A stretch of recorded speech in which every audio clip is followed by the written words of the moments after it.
tá falando sobre, ataque espiritual, opressão, esse tipo de coisa. E tem o lance da do Ba- O jejum, jejum, sim. do deserto. O que que a gente pode aprender com os 40 dias de Sim, Jesus no deserto? é. Porque ele Esses. estava passando também uma. Sim, sim, sim. Na verdade, aquele jejum de Jesus foi a sua preparação para o seu ministério. Logo Ah, após ele ter feito o jejum, ele teve o seu primeiro duelo com Satanás. Então, vamos dizer assim, ele foi fazer o seu teste do messianato, né? Vamos ver, vamos agora enfrentar a sua primeira luta no seu ministério. E ele venceu primorosamente com a palavra de Deus, a tentação. Mas o que que o jejum nos ensina? Eu posso falar também um pouco dessa tentação, né? A tentação que Jesus sofreu, que ela é comum em nós. Primeiro grau da tentação. O diabo diz: se é filho de Deus, transforma essas pedras em pães e mata a sua fome. Se é o filho de Deus, é a ideia assim, já que você é o filho, você é o todo-poderoso, para que é. passar fome, rapaz? O que que era comer o pão? Uma necessidade física da natureza dele. Estava 40 dias sem comer. Primeira área onde nós somos tentados, Vilela. Vilela, satisfaz o desejo da sua carne. A ideia é assim, Vilela, para que ter só uma mulher? Tenha duas. Vilela, para que ter só dinheiro lícito? Tenha ilícito. Vilela, abuse, use. Todas as inclinações da nossa natureza, Satanás nos tenta a obedecê-las, a satisfazê-las. Ele foi num apetite legítimo. Fome é um apetite legítimo. Ok? Comida. A sexualidade é um apetite que nós temos. A comida é um apetite que nós temos. Mas ele nos faz satisfazê-la, ou nos tenta, de forma ilegítima. Segundo estágio da aprovação. Ele levou para o alto do pináculo e falou: se é o filho de Deus, atira-te daqui, porque está escrito: dará ordem aos teus anjos que te guardem, o teu pé não tropeçará em pedra alguma. A ideia é assim, ó, segunda tentação. Mostra quem você é. Mostra que você é o cara. Mostra seu poder, porque está escrito: dará ordem aos seus anjos. Qual que é a ideia aqui, Vilela? Ele nos tenta na soberba da vida. Ele nos tenta achar que somos maiores que somos, que não precisamos de Deus, que somos o cara. É a deidade do homem, a deificação do homem. Ele tenta nessa área também. O nosso ego, infla o nosso ego. É o que o Satanás faz. Terceiro estágio. Levou para o monte e apresentou todos os reinos e as riquezas da terra e disse: tudo isso te darei se prostrado me adorares. Qual que era o terceiro estágio? Jesus tinha um plano. Era ir até a cruz. O que o diabo está fazendo? Pega um atalho. Desista da cruz. Sofrimento, morte. Olha aí, eu te dou tudo isso aqui. Imagina ele mostrando Las Vegas, cassinos, mulheres, ouro, fama, riqueza. Terceiro estágio que ele nos tenta. Desista de Cristo. Desista da sua fé. É muito pesado. Não dá certo. Olha quanta coisa você pode curtir sem Deus. Então imagina os crentes sendo tentados, porque eles têm uma vida de renúncia. Satanás vem e mostra as belezas. Veja quanta coisa você poderia fazer sem esse negócio de evangelho, sem esse negócio de Jesus. Desista disso. Vá ser feliz. São esses três estágios. Como Jesus venceu com os três? Está escrito, pá, primeiro tapa. Está escrito, pá, segundo tapa. Está escrito: ao Senhor teu Deus adorarás, e só a Ele darás culto. Vai-te, Satanás. E assim ele venceu a tentação. Ele venceu se apropriando da palavra. Ele usou a palavra de Deus. E nesse sentido, você falou do jejum, como a gente pode jejuar. Em que ocasiões jejuar? Vamos lá. O que é o jejum religioso? É ficar um tempo determinado sem comer por motivos religiosos. Que há outros jejuns, jejum médico, por exemplo. Em que ocasião você jejua? Toda hora, todo dia? Não, ocasiões especiais. Quando você se depara com a situação que está acima do seu poder e você se vê incapaz de resolvê-la. Por exemplo, você está num belo dia tranquilo, seu filho é diagnosticado com algum tipo de doença e ele tem que ser internado. No dia seguinte, o que você faz?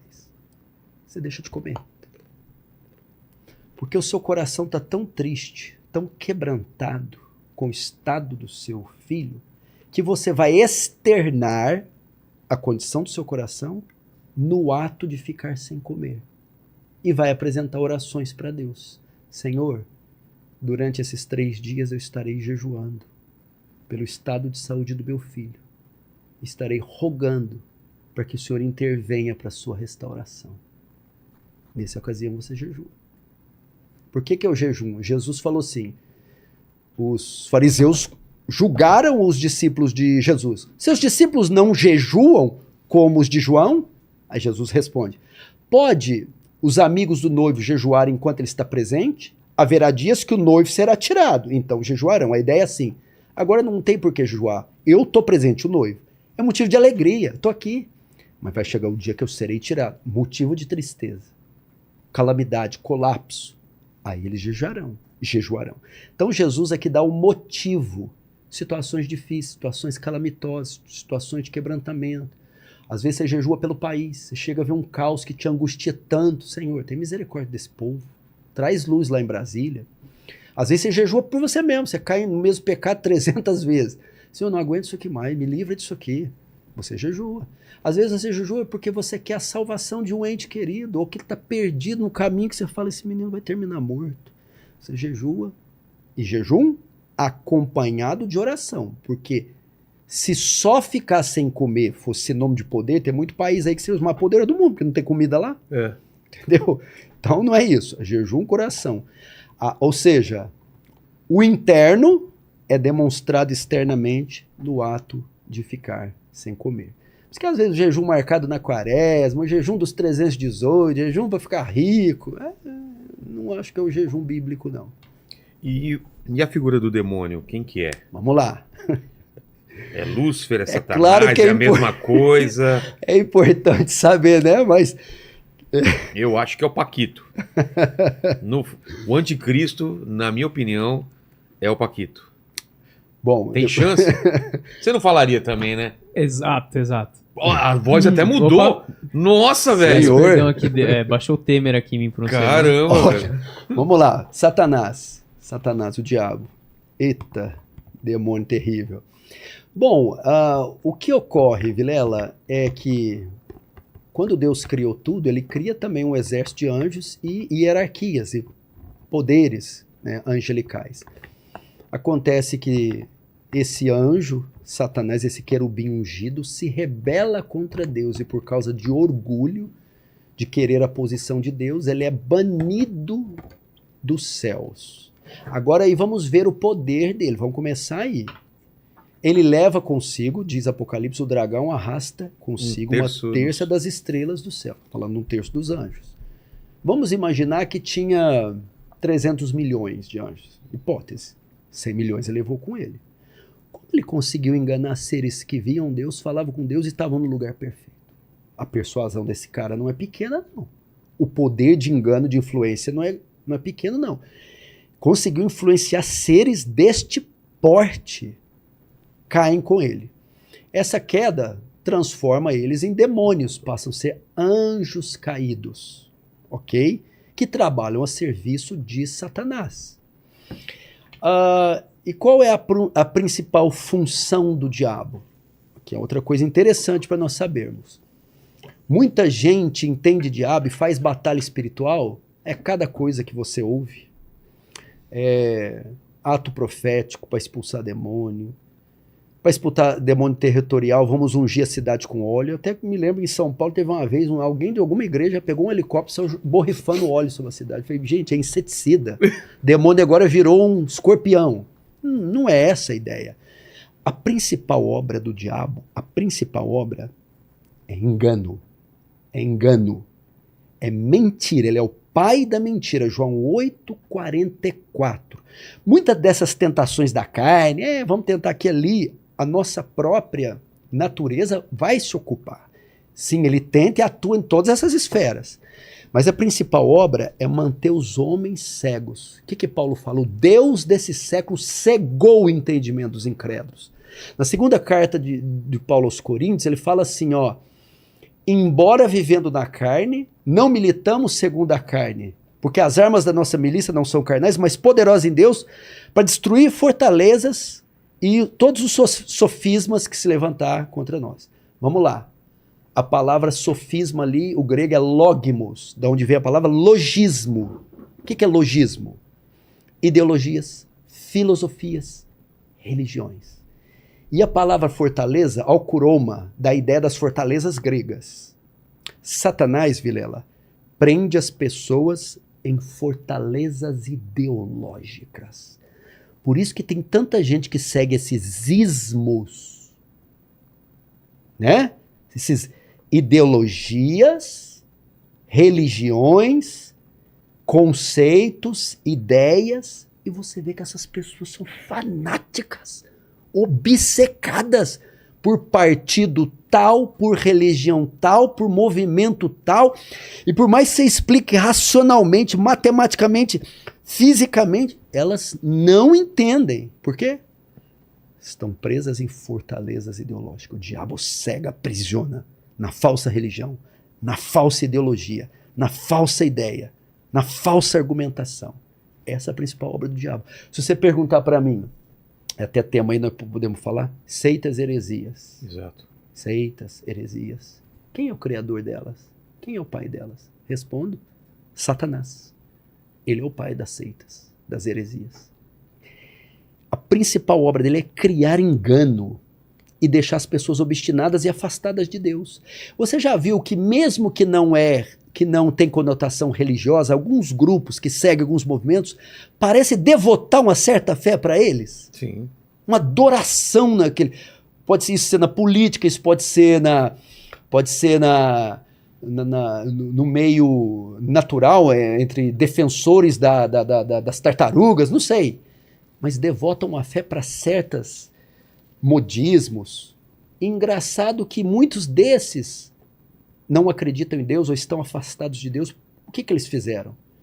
Pegaram uma fé que deveriam devotar a Deus e devotam a essas instituições, a essas seitas, a essas igrejas. Por quê? Quem está por trás da maioria é Satanás, promovendo o engano, promovendo a contenda. É assim que ele age. E como você derrota ele? Depois vou entrar na seita. Com óleo? Eu imagino ele assistindo. Mas como esses crentes são bestas. Por exemplo, eu já li em um livro desses de batalha espiritual que se Spielberg pegar esses livros aí, ganha 5 Oscars. Efeitos visuais, efeitos sonoros, vai ganhar tudo. Diz que, por exemplo, quando você vai em um hotel e se estiver uma imagem, um quadro religioso de alguma religião pagã, tem um demônio lá. Você tem que virar a imagem de costa, ungir ela, amarrar o demônio lá e dizer, fique aí. Aí você está guardado. Diga qual história folclórica você já viu algo parecido. Eu nunca vi. Ridículo. Outros, nessa cidade aqui tem o demônio da corrupção. Ele está estabelecido, o trono dele está lá no Ibirapuera. Tem que reunir 20 irmãos, orar 20 vezes no Ibirapuera, declarando a queda dele. Quando ele cair, a corrupção de São Paulo vai sair. Esses são os métodos de enfrentar. Mapeamento espiritual, você tem que orar para mapear onde que ele atua e qual região. Essa é a ideia da batalha espiritual moderna. Tem hostes transitando por aqui e nós precisamos localizar elas. É dessa forma que eles combatem. Então, olhos, atos proféticos, dar voltas, declarar palavras ao ar. Eu declaro a queda. Voltas, 7 voltas igual Josué deu nas muralhas de Jericó. Não, isso não tem... Desculpa os irmãos que fazem isso, meus queridos irmãos. Isso não tem força nenhuma contra Satanás. Vamos lá. O que dá liberdade para Satanás agir em qualquer pessoa ou em qualquer região? É o pecado. É o pecado que dá autoridade e direito de o diabo dominar no individual ou no coletivo. Então, a única maneira de eu anular o poder do diabo, derrotá-lo, derrubá-lo, é tirar dele a força, a matéria-prima, o pecado. E como eu anulo o pecado? O evangelho. Vocês querem fazer batalha espiritual? prega o evangelho. Ao pregar o evangelho, essas pessoas serão livres do domínio dele e ele vai perdendo a sua força e o seu campo de atuação.